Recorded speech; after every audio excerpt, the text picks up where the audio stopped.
축구팬 여러분 안녕하십니까. K리그 1 14라운드가 종료됐습니다. 이번 라운드 역시 두 경기를 볼 예정인데요. 정승원 더비 그리고 1위와 최하위 맞대결을 볼 예정입니다. 14라운드 어떤 경기들이 있었는지 한번 보도록 하겠습니다. 우선 전체 기록을 한번 보도록 하겠습니다. 첫 번째 경기였던 전북과 안양의 경기, 전진우 선수의 멀티골에 힘입어서 전북현대가 2대0 승리를 가져갔는데요. 전진우의 순위 단속이 잘 맞아 들어갔던 경기였습니다. 두 번째 경기는 강원과 울산의 경기, 강원의 조진혁 선수가 후반 또 극장골을 넣으면서 1대1 강원FC가 승리를 가져갔습니다. 울산이 울산했다라고 저는 생각을 좀 하는데요. 울산의 최근의 경기 막판 집중력이 굉장히 낮죠. 그런 것을 또 보여주는 하나의 경기가 아니었나 하는 생각이 듭니다. 다음 경기는 김천과 제주의 경기였는데요. 이 경기 역시 또 마지막에 유리 조나탄 선수의 득점에 힘입어서 무승부가 나왔습니다. 마지막까지 버텨내야 하는 이유를 한번 보여줬었던 경기고요. 그 다음 경기 포항과 광주의 경기, 광주가 박인혁 선수의 득점에 힘입어서 1대0 승리를 가져갔습니다. 광주의 선수단은 프런트와 다르다는 걸 광주의 선수단이 또 증명을 해줬고요. 그리고 오늘 볼 첫 번째 경기인 대구와 서울의 경기는 1대0 이제 서울이 승리를 가져갔는데요. 이슈가 경기보다 더 재밌지 않았나 하는 생각이 드는 경기였습니다. 다음 경기였던 수원FC와 대전 하나시티즌의 경기, 수원FC의 의지가 보이는 경기가 되면서 3대0 수원FC가 승리를 가져갔습니다. 말씀드린 대로 첫 번째 경기인 5월 18일 일요일 16시 30분 대구 IM뱅크파크에서 벌어진 대구FC와 FC서울의 경기 좀 둘러보도록 하겠습니다. 출전 시간 기준 라인업 다음과 같습니다. 대구는 3-4-3을 들고 나왔고요. 서울은 4-2-3-1을 들고 나왔습니다.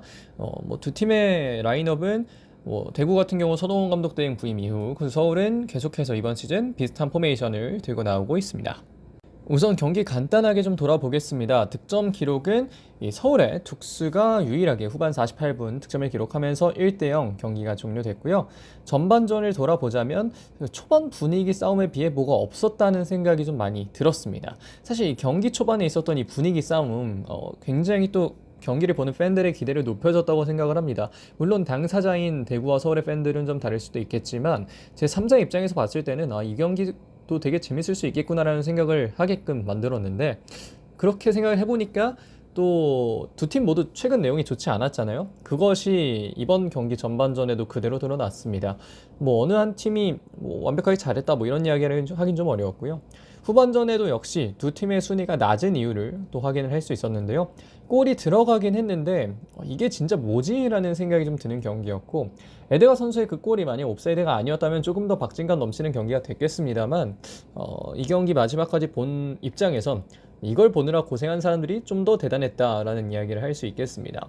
사실 이슈만 보면 이 정성원 선수에 관련된 이야기가 많아서 이번 라운드 최고조에서 또 경기 시작을 했다고 볼 수 있겠는데, 할 말은 이번 라운드에서 또 가장 없던 경기가 아니었나 하는 생각이 드는 경기였습니다.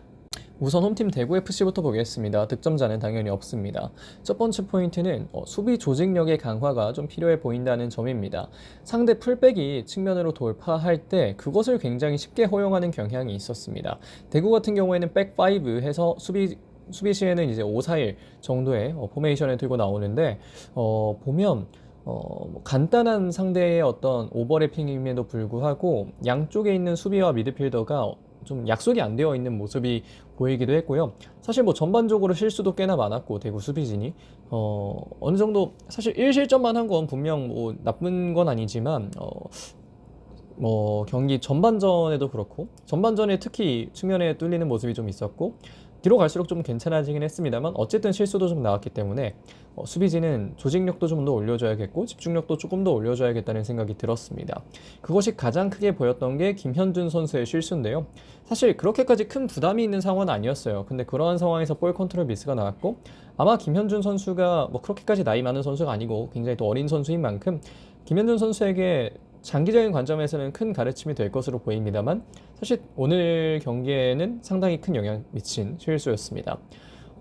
김현준 선수가 엄청난 여유를 갖고 플레이를 했을 거라고 생각하지는 않습니다. 좀 긴장했고 그런 거에 있어서 나왔을 거라는 생각하는데, 이런 것들은 앞으로 김현준 선수가 프로씬에서 경기를 치러가는 과정에 본인이 이런 실수 다시 하지 말아야겠다라고 생각하게 하는 그런 계기가 되지 않을까 싶고요. 마지막으로 감정 싸움도 좀 중요한 전술적 포인트라고 봅니다. 저는 아예 뭐 어떤 택티컬한 그런 건 아니지만 경기 전반적으로 흘러가는 과정에 감정 싸움에 너무 크게 휘말리면 안 된다는 생각을 하는데요. 정승원의 플레이에 하나씩 다 반응을 했습니다. 사실 긁는 대로 다 긁히면 경기에 집중할 수가 없죠. 방지턱을 봤을 때 계속해서 그냥 전력 질주만 하면 오히려 차가 더 나가지 않습니다. 이게 개인적인 관점에서는 조금은 멈출 줄도 알아야 하고 참을 줄도 알아야 되는데 아무래도 경기가 안 풀리다 보니까 일일이 더 반응할 수밖에 없지 않았나 하는 생각이 드는 것 같습니다. 자, 여기까지가 대구FC에 대한 이야기였습니다. 다음으로 원정팀 서울 보겠습니다. 45번 둑스 선수가 득점을 기록하면서 1대0으로 승리를 거뒀습니다. 첫 번째 포인트, 그럼에도 불구하고 역시 마무리는 어렵다는 점입니다. 경기 내내 기회가 어느 정도는 꽤 있었습니다. 하지만 파이널 패스 그리고 마무리는 여전히 서울의 좀 약점이라는 걸 이번 경기에서도 다시 한번 확인을 할 수 있었는데요. 서울이라는 팀이 갖고 있는 공격진 그리고 미드필더를 봤을 때 이러한 파이널 패스나 마무리가 있어도 되나? 라는 생각이 좀 드는 장면들이 좀 많습니다. 그래서 조금 더 세밀해질 필요가 있다는 생각을 하고요. 그리고 두 번째 포인트는 그래도 둑스 선수가 득점을 했다는 건 분명 또 좋은 점이라고 볼 수 있겠습니다. 물론 그 득점을 제외하면 여전히 서울 팬들이나 김기동 감독의 마음에 정확하게 들 거라는 생각은 안 합니다. 하지만 이러한 하나의 득점은 또 선수가 활약하는 데 물꼬를 틀 수 있는 그런 것이 될 수 있기 때문에 둑스의 득점 자체는 나쁘게 볼 건 전혀 없다라는 생각을 좀 하고 있고요. 세 번째 포인트는 한 골만 넣으면 수비진이 버틸 수 있다는 겁니다. 시즌 내내 후방을 지켜주고 있는 이 주전 백포라인 김진수, 김주성, 야잔, 최준 라인은 실점을 그렇게 쉽게 허용하지는 않는 선수들이라고 생각을 하고요. 거기에 이제 앞에서 뚫린다고 해도 강현무 선수가 잘 막아내 주기 때문에 서울 입장에서는 정말 이 공격에서의 세밀함이나 혹은 패턴이나 이런 것들만 잘 또 구성이 된다면 분명 다시 한번 또 서울이라는 어떤 팀의 명성에 맞는 순위를 만들어낼 수 있지 않을까 하는 생각이 듭니다. 서울 입장에서는 정성원의 활약이 조금 더 컸으면 좋았겠다 싶지만 저는 개인적으로 이 정성원 선수가 보여줬던 플레이들이 대구의 어떤 분위기를 가라앉히는데 굉장히 또 다양한 역할을 했다고 생각을 하거든요. 그래서 앞으로 어떤 경기들이 펼쳐질지 모르겠습니다만 서울의 입장에서는 이번 경기 물론 좀 답답한 것도 있었지만 얻은 것도 꽤나 있었다라는 말로 좀 정리를 할 수 있을 것 같습니다. 이번 경기 MVP 저는 강현무 선수를 뽑았습니다. 강현무 선수는 대구가 맞이했던 세트피스 상황에서의 세컨볼 기회나 이런 기회들에서 굉장히 또 좋은 선박을 해줬었는데요. 이것이 쉬워 보일 수도 있지만 그중 하나라도 실수가 나올 수 있었고 실수가 나왔다면 또 경기 흐름이 굉장히 달라졌을 거기 때문에 강현무 선수를 MVP로 뽑았다는 말씀 드리면서 대구와 서울의 경기 리뷰 여기까지 하도록 하겠습니다. 다음 경기로 넘어가겠습니다. 5월 18일 일요일 19시 수원 종합운동장에서 벌어진 수원FC와 대전 하나시티즌의 경기입니다. 출전 시간 기준 라인업 다음과 같습니다. 수원FC는 4-2-3-1 내지는 4-4-2 정도의 라인업 들고 나왔고요. 대전 하나시티즌 같은 경우에는 4-4-2 그대로 들고 나왔습니다. 뭐라고 해야 될까요? 김주엽 선수 같은 경우 후반에 교체되어서 나왔는데 후반 초반까지는 윙에서 뛰다가 이제 다시 또 풀백으로 내려오고 그런 모습을 보여줬었고요. 대전 같은 경우에는 마사 선수 돌아오면서 김력 선수와 최건주 선수의 측면 배치 이렇게 나왔다 정도로 간단하게 보시면 되겠습니다. 경기 간단 리뷰하면 수원FC가 최규백 선수 그리고 안데르손 선수의 멀티골에 힘입어 3대0 승리를 가져갔습니다. 사실 전반전 다소 지리멸렬했습니다. 아주 크게 부각되는 장면도 없었고요. 선수들 사이의 경합 장면이 그나마 가장 인상적이었는데 경합 장면을 인상적으로 볼 만한 경기는 그렇게까지 좋은 경기는 아니라는 생각이 들었고 그래서 사실 후반전에도 이러한 것이 크게 다르진 않았습니다. 양팀 모두 한 초반, 중반 전개까지는 어느 정도 되는데 마지막 처리가 아쉬운 모습이 많았어요. 사실 어느 팀이는 마지막 처리가 최근에 잘 안 돼서 걱정인 팀이 많습니다만 이 두 팀이 정말 또 이번 경기에서는 마무리가 잘 안 되는 모습이었고 마무리에 좀 세밀함이 떨어지는 모습이 있어서 이번 경기 0대0으로 끝나나 하는 생각이 좀 들었는데 이 마지막 10분을 본 사람이 승자입니다. 최규백 선수의 득점이 나온 83분부터 안데르손 선수의 득점이 나온 90 플러스 3분까지 약 10분에서 11분 정도의 3골이 들어갔는데요. 수원FC가 막판 집중력을 엄청나게 보여주면서 경기 결과는 3대0이라는 엄청난 대승이 됐습니다. 경기 평가를 해보자면 최하위와 최상위권 경기라기에는 아직도 굉장히 타이트한 경기였다는 얘기를 드리고 싶고 답답한 경기이기도 했고 좀 질이 멸렬한 경기이기도 했습니다만 보면 후반전에는 전반전과 다르게 조금 더 양팀이 치고받기도 하고 하는 모습이 있었거든요. 그런데 이제 경기 막판에 수원FC의 의지가 정말 강력하면서 수원FC가 3대 0의 승리를 가져가게 됐습니다. 홈팀 수원FC를 조금 더 보도록 하겠습니다. 최규백 선수 그리고 안데르손 선수의 멀티골에 힘입은 수원FC는 승리를 가져갔습니다. 다만 공격에서의 세밀함이 다소 부족하다는 건 짚고 넘어가야 할 만한 점입니다. 분명 좋은 선수들이 있는 팀이기는 합니다만 경기 초반도 그렇고 가면 보면 또 선택 혹은 타이밍의 문제가 계속해서 두드러집니다. 안데르손, 루안 모두 볼을 달고 뛰었을 때 더 좋은 모습을 보여주는 선수들인데 이게 볼 호그 기질로 오히려 가게 되는 그런 경향이 없지 않아 있거든요. 그래서 공격에서의 세밀함이 이런 부분에서도 좀 더 나오고 패스를 줘야 될 때 한 번 더 끄는 모습 이런 것들이 문제가 좀 되면서 수원FC가 시원시원한 공격 전개를 해는 데에는 다소 불안함이 있었다. 하지만 뭐 이렇게 경기 결과 나온다면 할 말은 좀 없긴 하겠죠. 이런 거에 있어서 두 번째로 좀 볼만한 건 중원에서의 전개 문제도 어느 정도는 있다고 생각을 합니다. 이재원, 노경호 좋은 선수들이지만 윤빛가람만큼 빌드업이나 공격 전개 과정에 도움을 주기에는 좀 당연히 어려움이 있거든요. 윤빛가람 선수가 십자인대 부상을 당하면서 지금 다시 뛰기까지 꽤 오랜 시간이 걸리기 때문에 이 중원 전개 문제를 좀 해결하는 게 중요한데 루안이 아래로 내려왔을 때 조금 더 좋아질 수 있다는 걸 이번 경기에서 또 확인을 했습니다. 그렇기 때문에 루안 선수가 2선 중앙보다는 2.5선 내지는 3선에서 좀 더 활약을 해주고 위에서 좀 더 띄워줄 수 있는 선수들이 존재한다면 수원FC가 조금 더 강력해질 수 있겠다는 생각이 들었고요.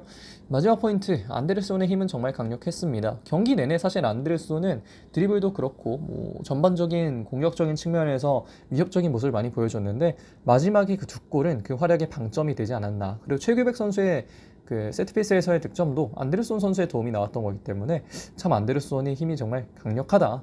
수원FC가 여름까지 이제 안데르손 선수가 나갈 거라는 좀 이야기가 계속해서 들리고 있는데 그 전까지 안데르손 선수를 최대한 활용을 해서 좀 승점을 많이 쌓아내야 되지 않을까 하는 생각이 들게끔 하는 경기였다는 생각이 듭니다. 다음으로 원정팀 대전 하나시티즌의 득점자는 없었습니다. 이순민 선수의 복귀는 꽤 큰 포인트입니다. 사실 아직 완전한 폼으로 볼 수 없는 단계고 이제 막 복귀를 한 것이지만 이순민이라는 선수의 복귀는 분명 대전에게 도움이 될 거라는 생각합니다. 시즌 초반에 이제 울산과의 경기에서 이순민 선수가 부상을 당하고 그 이후에 이제 돌아오게 된 건데 이순민이 지금 밥신 선수가 부상으로도 빠져 있고 한 상황에 이순민 선수가 중원에서 힘을 보태준다면 훨씬 또 이전보다 대전의 폼이 약간 떨어져 있는 상황에 다시 한번 폼을 올려줄 수 있는 요소가 될 거라는 생각을 하는데요. 다만 오늘 경기에서는 막 아주 인상적인 모습을 보여주기에는 다소 어려움이 있었습니다. 두 번째 포인트를 보자면 득점 과정의 발전이 필요하다는 생각이 드는데요. 득점할 수 있겠다는 어느 정도의 확신을 주는 상황도 좀 적습니다. 공격적으로 무딘 모습이 최근에 많고요.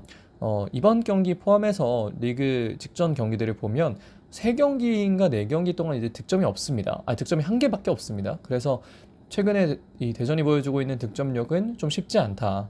그렇기 때문에 대전이 1위를 굉장히 공고히 하고 있었지만 이제는 좀 많이 따라잡힌 상태고 특히 대전이 한 경기를 더 치렀다는 걸 생각해보면 정말로 위험한 상황이 될 수도 있기 때문에 득점 과정에서의 발전이 좀 더 많이 필요해 보이고요.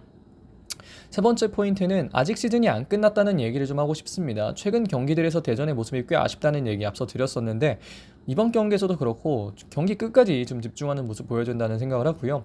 사실 코리아컵 같은 경우에는 분명 또 끝까지 2점 따라가면서 어느 정도 뒷심이 있는 모습을 보여주긴 했는데 이게 결국 결과적으로 보면 리그가 조금 더 중요해진 건데 리그에서는 이렇게 또 완판 집중력이 안 좋게 나와버리면 이것은 또 대전의 어떤 순위 상승에는 그리고 순위 보전에는 좀 어려움을 줄 수 있는 부분이기 때문에 계속해서 최상위를 유지하고 싶다면 집중력을 조금 더 높여줘야 되지 않을까 하는 생각이 대전을 보고 좀 들었던 것 같습니다. 이 경기 MVP 뭐 당연히 안데르손 뽑을 수밖에 없죠. 2골과 1개의 도움 기록하면서 이번 경기에 나왔던 모든 공격 포인트에 안데르손 선수의 이름이 찍히게 됐고요. 안데르손 선수의 활약 정말 좋았다는 말씀 드리면서 수원FC와 대전의 경기 리뷰 여기까지 하도록 하겠습니다. 자, 이번 라운드 베스트 11 제가 뽑아봤습니다. 4-4-2 늘 가고 있죠. 강현무 키퍼, 김태현, 야잔, 서명건, 최준의 백포라인, 안데르손, 박진섭, 루안, 전진우의 이선 그리고 유리 그리고 박인혁 선수를 투톱으로 뽑아봤습니다. 현재 K리그 1 순위 14라운드 종료 기준입니다. 1위 대전, 2위 전북, 3위 울산, 4위 김천, 5위 광주, 6위 포항, 7위 서울, 8위 강원, 9위 안양, 10위 수원, 11위 제주, 12위에 대구가 위치해 있습니다. 자, 여기까지 이번 14라운드 리뷰하면서 두 경기 한번 살펴봤습니다. 정승원 더비 그리고 1위와 최하위의 맞대결을 봤었는데요. 이번 영상까지도 아직 목이나 아니면 이런 상태들이 다 돌아오지 않아서 좀 전 부분들이 많습니다. 하지만 여러분들 늘 그랬듯 잘 봐주시면 좋겠고요. 또 다가오는 경기들 그리고 여러 가지 토픽들 있으면 또 영상으로 찾아오도록 하겠습니다. 자, 이번 영상은 여기서 마무리하겠습니다. 고맙습니다.